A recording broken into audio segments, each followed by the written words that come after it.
JJ Popcorn Talk.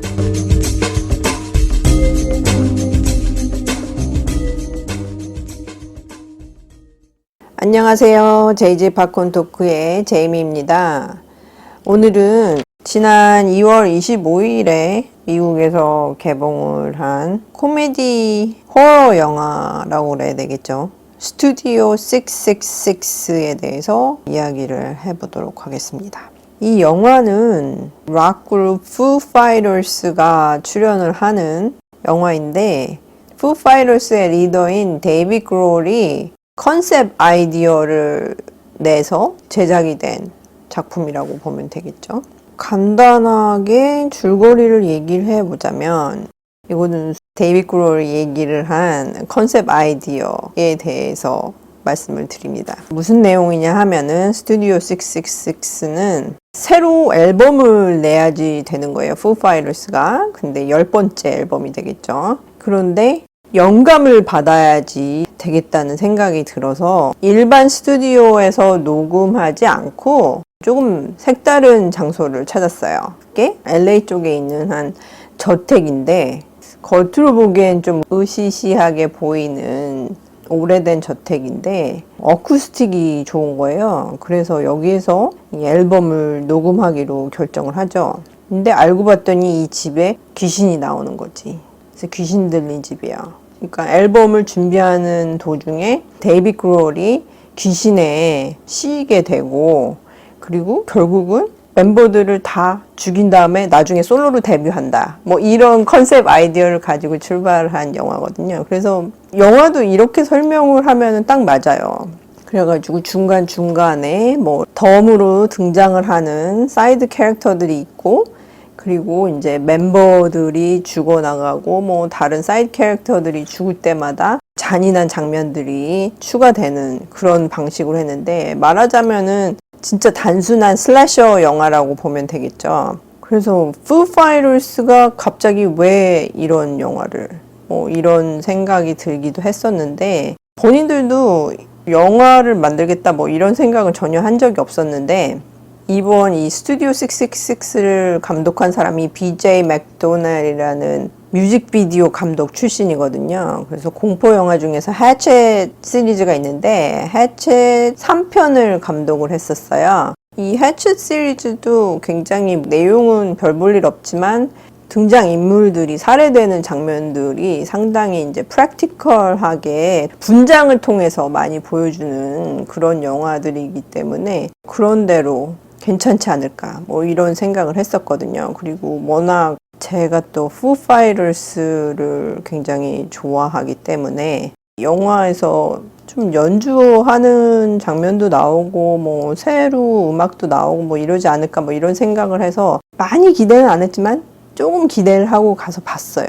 아 근데 아무리 Foo Fighters 팬이라도 이 영화는 아니야. 아닐세. 그래서 만약에 미국에 계신 분들이 이 스튜디오 666를 보실 기회가 있으시다면은 뭐 극장까지 가실 필요는 전혀 없으신 것 같아요.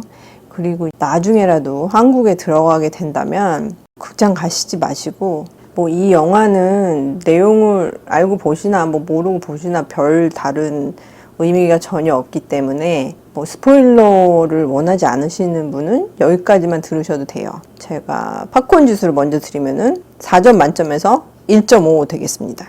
그러니까 전혀 레코멘드 해드릴 수 없는 그런 영화가 되겠죠.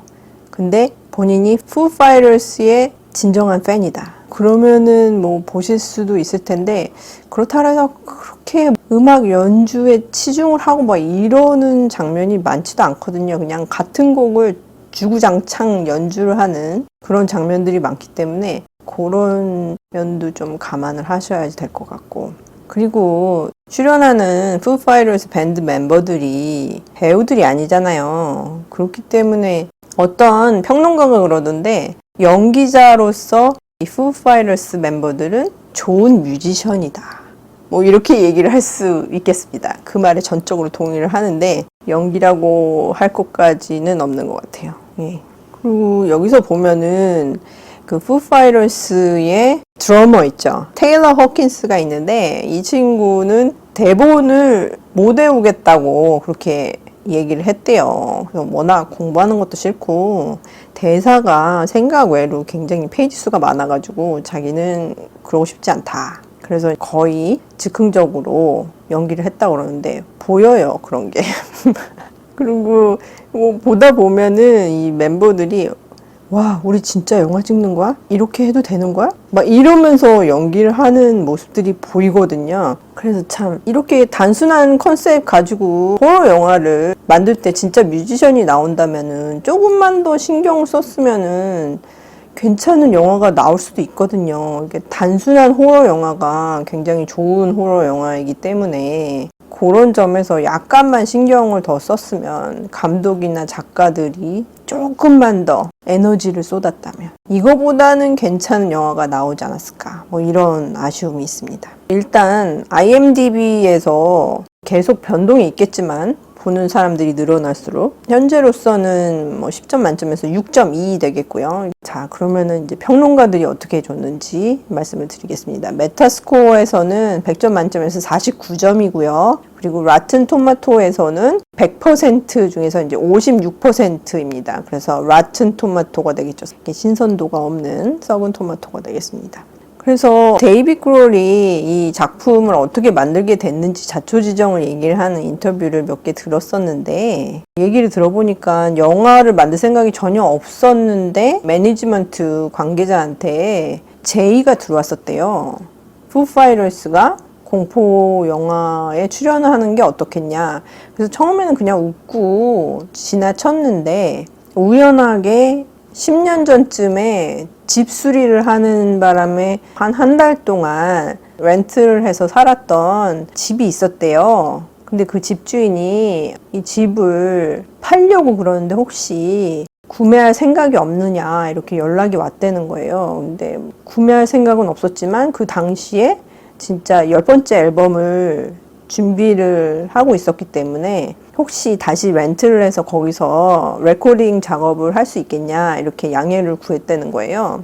그래서 2020년에 메디슨 앳 미드나잇이라는 앨범을 작업하느라고 그 저택에 머물게 됐었는데 그때 생각이 든 거죠. 아, 이런 내용을 컨셉으로 해서 이 귀신 들린 집에서 앨범 작업을 하다가 밴드 멤버들이 죽임을 당하는 그런 식의 컨셉으로 하면은 뭐 괜찮지 않을까 뭐 이런 생각이 들었다는 거예요. 그래서 앨범 작업을 끝낸 다음에 한 몇 주 동안 휴식을 갖고 그 저택에서 바로 촬영에 들어가기로 얘기를 하게 된 거죠.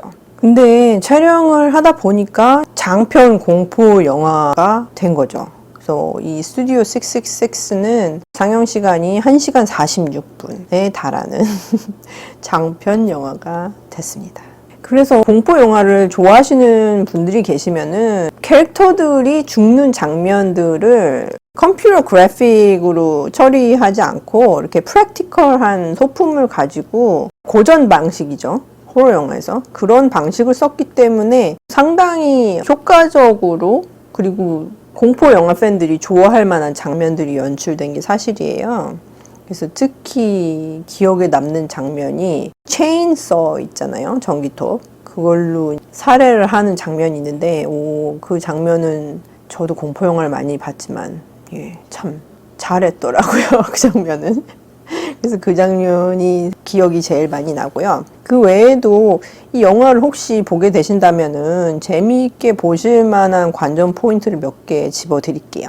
이 극 중에서 앨범에 들어갈 작품들을 쓰려고 하는데 이제 아이디어가 떠오르지 않아서 계속 고민을 하는 데이빗 그롤 앞에 나타나는 가수가 있어요. 이게 그리고 지금부터는 확실히 스포일러가 되겠습니다. 스포일러 워닝입니다. 그래서 누가 나오냐? 헬로우를 부른 라이오넬 리치가 나오거든요.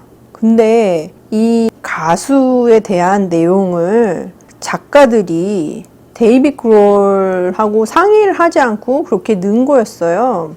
근데 데이빗 그롤이 읽어보니까 이제 라이오넬 리치인 거죠. 근데 개인적으로 친분이 있는 가수인 거예요. 그래가지고 연락해가지고 우리 공포영화 찍는데 혹시 나올 의향 있냐 이러니까 오케이를 한 거예요. 그래가지고 그렇게 출연을 하게 됐다고 그러고요. 이 외에도 다른 사람들이 또 나오는데 SNL 출신 코미디언이죠. 윌 포테가 또 잠깐 딜리버리 가이로 출연을 하는데 여기 출연을 해가지고 또 웃긴 대사들을 많이 뱉어요. 그래서 이제 콜드플레이에 관련된 대사가 있는데 이거 들으면서 진짜 너무 웃겼습니다. 이 순간은. 그리고 위트니 커밍스도 나오고 제프 갈렌, 레슬리 그로스맨, 제나 올테가 뭐 이런 배우들도 나오거든요. 특히 제나 올테가는 얼마 전에 에피소드로 다뤘던 스크림에도 나온 배우인데 이 친구가 지금 이제 호러 쪽 영화에서 두각을 많이 나타나고 있어요. 제나 올테가는 이 작품에서는 뭐 그렇게 큰 비중은 당연히 받지 못했죠.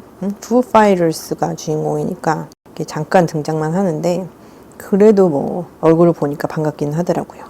그리고 푸 파이터스의 로디로 잠깐 카메오로 출연하는 배우가 있는데 이 사람이 캐리 킹인데 누구냐면은 슬레이어라는 그룹 있지 않습니까? 슬레이어에서 기타리스트예요. 그래서 이분이 또 나와서 멋지게 죽임을 당하는 그런 캐릭터로 등장을 하고 그리고 영화를 보다가 너무 뜬금없이 나와가지고 내가 제대로 본 게 맞나? 막 이렇게 헷갈렸던 장면이 있었는데 누가 또 나오냐면은 존 카펜터 감독 아시죠? 아주 유명하신 감독님이신데 이분으로 말할 것 같으면 할로윈을 감독하셨고 더 포그도 감독하셨고 Escape from New York 그리고 제가 개인적으로 굉장히 좋아하는 작품은 옛날에 쇼타임에서 Masters of Horror라는 공포 시리즈가 있었어요. 근데 거기에서 이제 공포 영화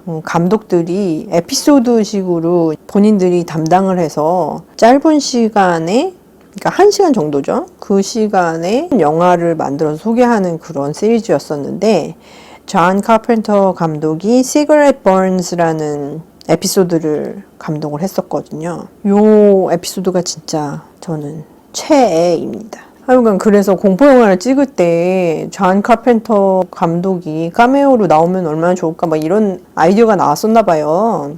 그리고 또 그 푸파이터스랑 같이 작업을 하시는 분 중에서 존 카펜터 감독이랑 또 친분이 있는 사람이 있었대요. 그래서 그렇게 제안을 해서 데이빗 그롤이 이메일을 보낸 거예요. 이 감독님한테. 지금 공포 영화를 촬영을 하고 있습니다. 근데 여기에 카메오로 잠깐 등장을 해주실 수 있는지 이렇게 부탁을 드린다고 이메일을 써서 보냈대요. 그랬더니 이 감독님이 연락이 온 거예요.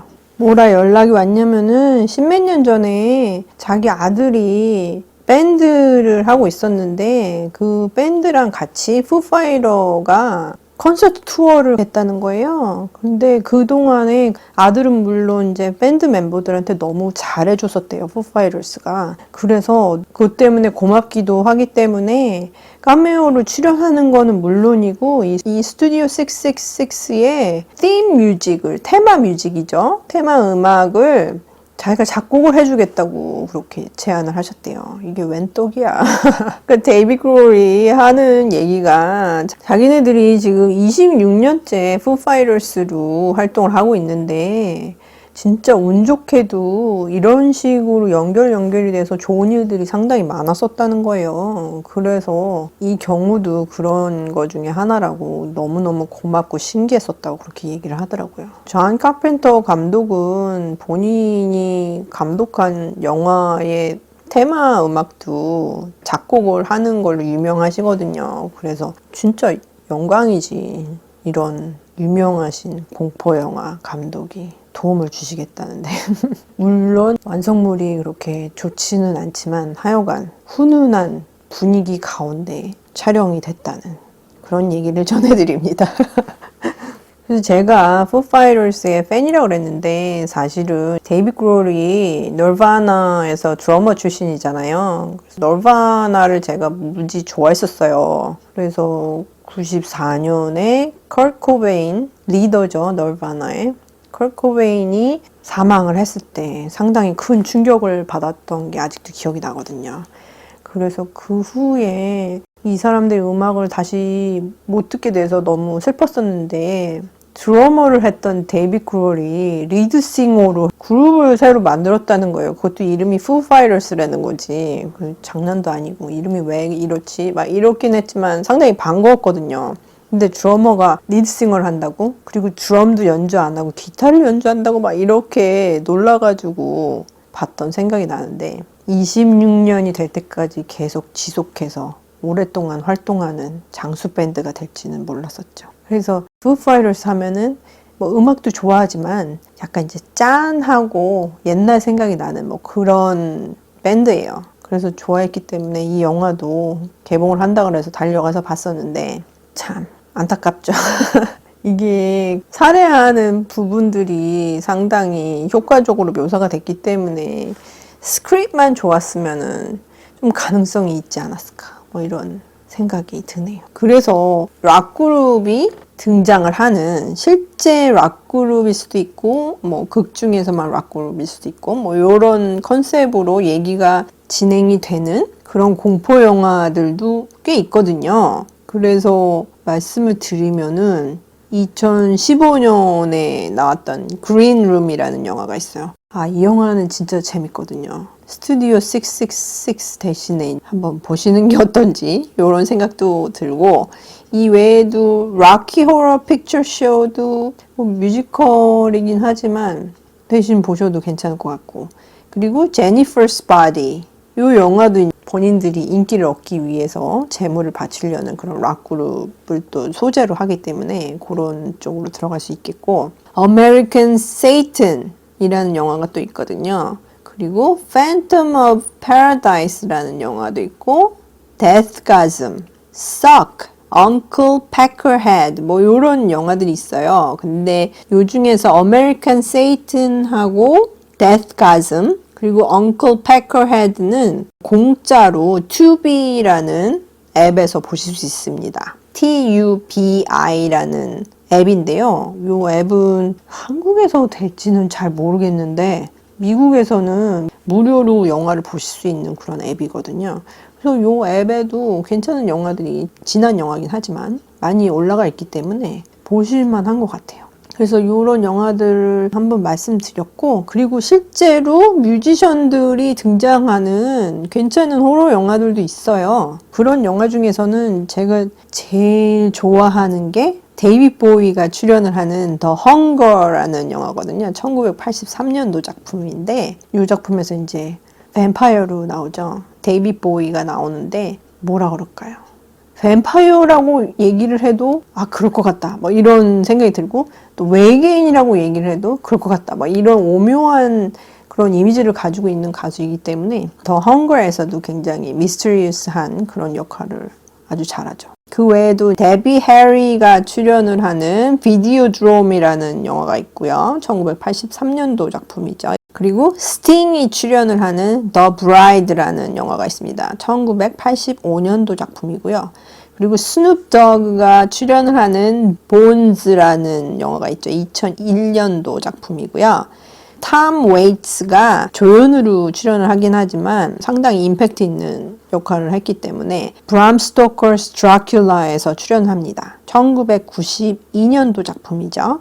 그리고 이분은 가수이기도 하지만 배우로도 굉장히 알려진 분이기 때문에 여기에 끼어야지 되나 안 되나 뭐 이런 생각도 잠깐 했지만 하여간 가수는 가수시니까 크리스토퍼슨이 출연을 하는 블레이드라는 영화가 있죠. 1998년도 작품입니다. 이 영화도 상당히 재미있게 봤었어요.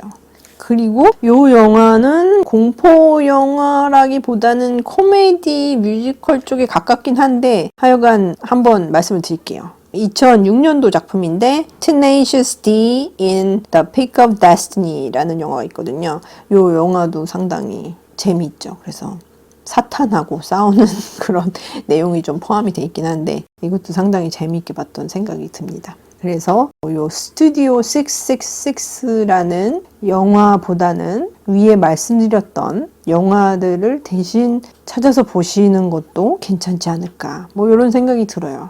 근데 Foo Fighters의 팬이시라면 나중에 기회가 되시면 극장에 가지 마시고 케이블 채널에 풀리거나 아니면 스트리밍 사이트에 올라오면 그때 보시면 괜찮을 것 같아요. 아, 그리고 데이빗 그롤이 이 영화를 더 샤이닝이 애미티빌 호러를 만났는데 거기에 이블 데드라는 영화가 더해지면은 이런 느낌이 난다 뭐 이렇게 설명을 했거든요. 글쎄요. 좀 억지가 아닐까요?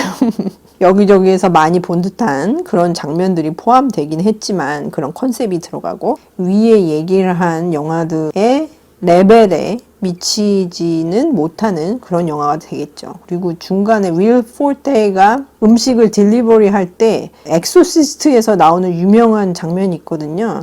그 장면을 약간 패러디한 그런 장면이 잠깐 나와서 좀 키득키득거리면서 웃기도 했습니다. 근데 그 푸 파이터스를 진짜 좋아하시는 분들이라면은 이 밴드가 라이브로 연주를 하는 거를 보시는 게 제일 좋으실 것 같고 아니면 유튜브 같은 데 찾아보면은 그런 실황을 올려놓은 동영상들도 많으니까 그런 게 제일 좋은 것 같고 그거 외에도 또 보고 싶으시다면은 저는 사운드 시티라는 2013년도 그 다큐멘터리거든요. 요 다큐멘터리나 아니면은 소닉 하이웨이즈라는 다큐멘터리나 Back and Forth라는 다큐멘터리를 대신 보시는 것을 서제스트 해드립니다. 자, 그러면은 스튜디오 666에 대해서 얘기를 해봤고 다시 한번 팝콘 지수를 말씀드리면 4점 만점에서 1.5점 되겠습니다. 푸 파이터스 팬들 너무 슬퍼하지 마시고 말씀드린 다른 공포 영화를 찾아보시던지 아니면 다큐멘터리나 콘서트 실황을 보시기를 한번 제안을 드려봅니다. 그러면 지금까지 들어주셔서 감사드리고요. 즐거운 하루 보내시기 바랍니다. 다음 에피소드에 더 재미있는 내용으로 찾아뵙도록 하겠습니다. 감사합니다. 안녕히 계세요.